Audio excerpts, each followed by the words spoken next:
sabe abaririmbyi twatumiye bo muri Calvary. Harya ni Calvary worship team. Calvary worship team irangajwe imbere n'umushumba Ngoga, nubwo ari umwalarma ariko uyu mwanya tumwakiriye mu mavuta yo muri Calvary. Yego. Utwemerere mushumba uhaguruke kandi uhagurukane n'ingabo zawe, hanyuma tubiyegereze iteraniro dukomere Imana yacu amashi menshi. Bahaguruka tuvugize Yesu impundu nyinshi kubwabo. Amen. Biyegereje uko tubareba uko musa ni kwiza, murasa neza rwose, muri beza, kandi kuba twarabahamagaye mukatwitaba ni ukuri turabishimye, kandi alarme irabizirikanye. Yesu abaha umugisha kubwo kutwitaba. Mwagize neza mugihagaze kugira ngo nkomerezeho. Munyemerere mbere yuko tuza kugera ku mushumba, munyemerere nsaba umuntu wese usengera mu itorero rya Calvary ahaguruke, uretse umushumba na madamu babanze bahaguruke, ndebe uyu mubare ukuntungana kuko ni byiza. Ni benshi cyane kweri, dukomere Imana yacu amashi menshi. Ni benshi kweri.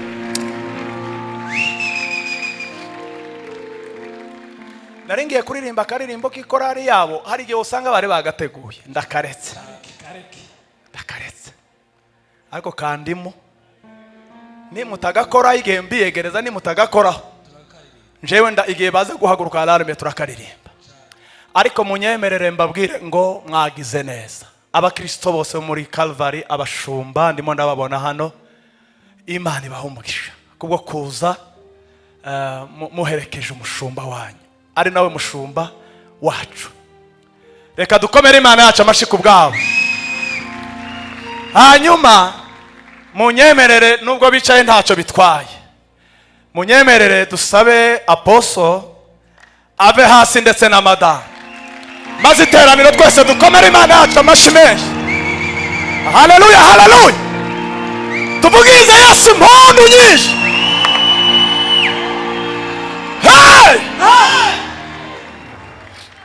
Mushumba turabishimiye kandi cyane bivuye ku mitima. Turanezerewe kuba twarabavugishije mukatwitaba, kandi nkurikije gahunda nzi nyinshi mugira ntiyangoye. Haleluya. Nukuri ntiyangoye. Yarabanje arambaza ngo niryari nayahe matariki, ndayamubwira, arabanza ngira ngo asubire inyuma za kureba ibikorwa uko bimeze, angaruka harambwira ati kuri ayo matariki nzoboneka, nzobana nawe. Rero mushumba, mu izina rya alarme, nukuri turanezerewe kandi usanzwe uri n'inshuti yacu. Si ubwa mbere. Agize neza Desire, Imana imuhe umugisha mwinshi. Agize neza kweli, agize neza kumwakira rwose. Ariko munyemerere nsabe vice representa ndetse na madamu batambuke babahobere, bababwire n'amagambo meza. Haleluya. Twongere Imana yacu amashi menshi. Barimo biyicarira, Imana ibaha umugisha. Dutegereje ibintu byinshi Imana yabahaye kugira ngo muze kudusangiza, kandi imitima iriteguye. Amen. Haleluya. Ndagira ngo byiza. Hanyuma munyemerere muri uwo munezero mwinshi cyane dukomere Imana yacu amashi, twakira apostle atambuka kugira ngo atugeze ijambo ry'Imana. Amashi menshi.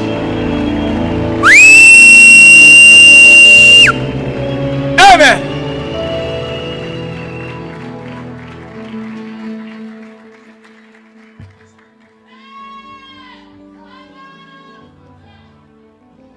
Hallelujah. Dukomere Imana amashi twese. Let us give the Lord another round of applause.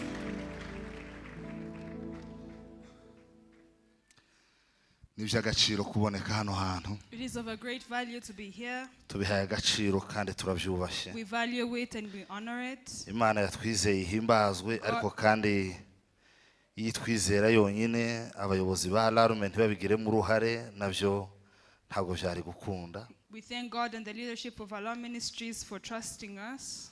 Mwakoze cyane. Thank you so much. Representa hamwe na komite executive yose ndetse n'abanyamuryango bose muri rusange. The representative, the whole committee, everyone, we thank you. Ariko kandi turashimira n'abakunzi ba alarme bose. But we also thank all the lovers of Alarm Ministries. Imana ibahe umugisha. May God bless you. Turashima Imana kubw'aba Foursquare bose bari hano. We thank God for all the Foursquare members who are here. Hano ni mu rugo. This is our home. Turashima kubw'abashumba bose bari hano. We thank God for all the pastors in our midst. Imana ibahe umugisha. May God bless you. Ariko the mother of the house is here. Mubyeyi wacu ari hano. Mwakoze cyane. Thank you so much. Kera A long time ago, nari nzi ngo ikanisa rihari tworitanga nyine gusa. I used to think that when the church is here, you can give it away. Ariko rimaze kugera mu mucinyiro kuri rento numva ibitekerezo birahindutse. But when we got to the ceiling, the thoughts started changing. Alarme ministry. Alarm Ministries, Guhabwa icicaro nk'iki mugakoreramo umurimo w'Imana. being hosted in this place and serving God. Never take it for granted. Ntimukabifate nk'ibisanzwe. Ayo sukuna amafaranga ibintu byose na amafaranga. All of this is money, funds that were put together. Kandi any mistake here Amakosa yose yakorerwa hano. nta wundi buhamagara ba. The owners of this place would be accountable for it. Nukuvuga ngo babiyemeje ibintu bikomeye. They have made a great commitment. Turabashimiye Imana ibahe umugisha abashumba. We thank you. May God bless you, Pastor. N'iby'agaciro kubona abakaruvari bose baduherekeje. It's great to see all the Calvary members that came with us. Reka aho bicaye bazamura ibiganza. Wherever you're seated, raise your hands. Muzamura ibiganza mwese abakaruvari. Raise your hands, all Calvary members. Thank you so much n'abari hejuru Imana ibahe umugisha. Thank you so much. May God bless you. Turi kumwe n'abashumba. We are with our pastors. Imana ibahe umugisha. May God- Reverend na Madamu. May God bless you, Reverend, and your wife. Turi kumwe na Pastor Richard ngira ngo Madamu ntawuhari. We are with Pastor Richard. Thank you so much. Mwakoze cyane. Turi kumwe na Executive Pastor Ngoga hamwe na Madamu. We are with our executive pastor and his wife. Mwese Imana ibahe umugisha kandi bagirire neza. May God bless you all and do good to you. Mwakoze kuduherekeza. Thank you for accompanying us. Abasaza bacu Imana ibagirire To our neza. elders, may God bless you. Yeah. Akagasho kusamuzamo ibiganza by'Imana ishobora.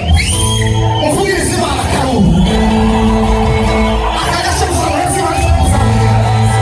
Muvugirize Imana karungu. Abandi bose tuzamura ibiganza by'Imana ishobora. Muvugirize Imana karungu.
other words, the atmosphere around you ikirere kikuzungurutse is voice activated.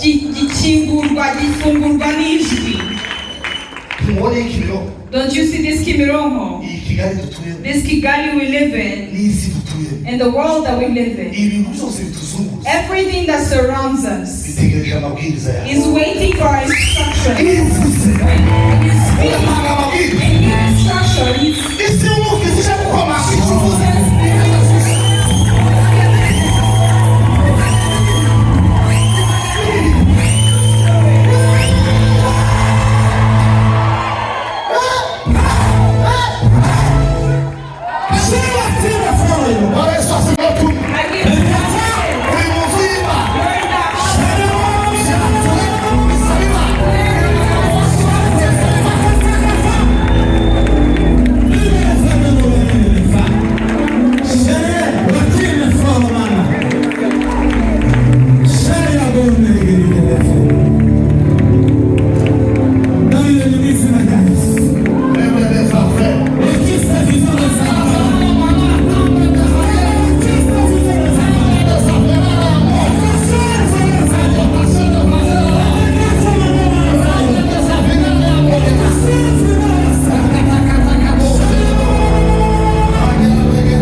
they do not use words to explain their sorrow. No.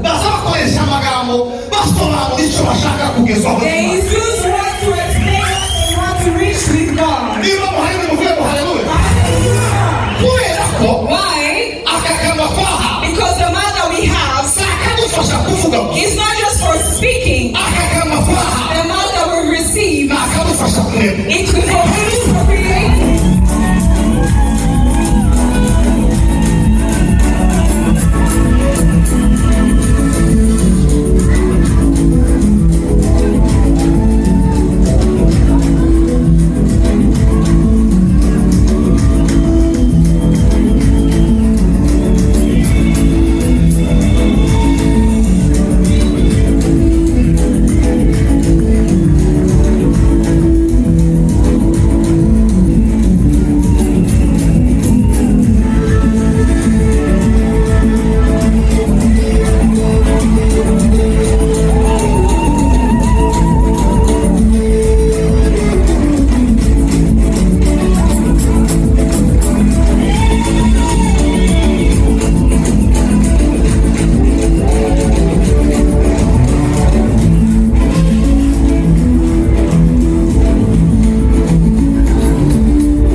It's okay. Hallelujah. Life does not give us what we want.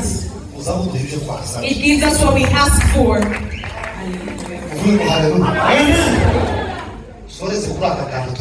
Let me end on this before we pray. The names that other people have called you will never catch you. And the name that you have called yourself, through the words that you speak and the actions that you do, it will stay with you. If it was just like that, the good names we were called by our parents, do you know how they used to call us good names? And those children that were spoiled, they were spoiled. You know why? Muzimpamvu. nuko amazina twitwa n'abandi It's because the names you're called by other people do not stick to us. ariko muzi amazina bazatwita But do you know the names they call us outside? iyo amazina twitwa hano hanze ajya kudufata If these names were to stick to us, badufite amahembe we would have horns. ariko impamvu ntayo dufite But the reason we don't have them nuko amazina twitwa n'abantu ntabwo is because those names do not stick to us. ariko ndashaka kubwisura ibintu But I want to assure you one thing. amazina wiyise That niyo all the names that you call yourself, azakuva they will stick to you. kunda abantu I love those who love me, abashaka mbere and those who seek me diligently bazaba will find me. uhaguruke dusenge duhagaze Stand up as we pray. buri wese bahaguruke Let everyone stand up. ugiye kwiyaturaho amagambo You're going to declare words over uri yourself mu nzu y'imana as you're in the house of God. bwana yesu asifiwe Hallelujah. ariko ugiye kubanza uhotora isi ari imigisha yacu isi ifite tugomba guhotora amaboko y'isi kugeza amaboko yayo itatse ikarekura imigisha yacu sebuka mu maso y'imana ngo umugisha waje uyu mwaka nturageraho amasezerano yaje uyu mwaka nturageraho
Accidents, tragedies that don't make sense. ugiye gusengurira imana You're ngo going izina z'umwaka nahamagaye umwuka w'ibyago n'amakuba ku buzima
pray for it.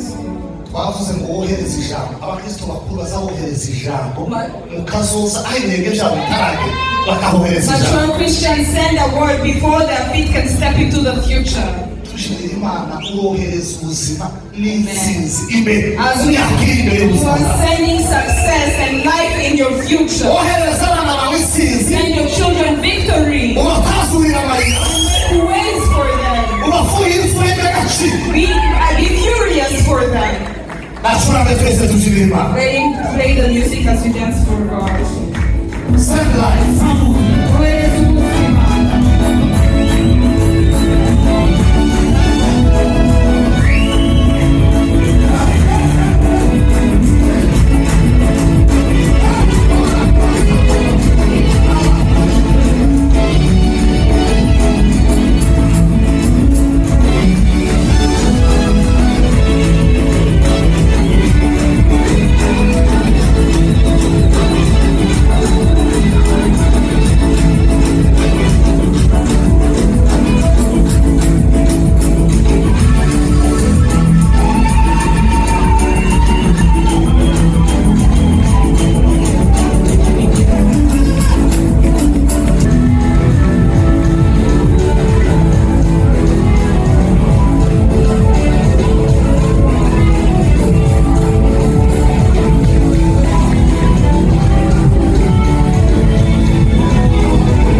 Niba wizeye ushobora gusengera ukomeye Imana.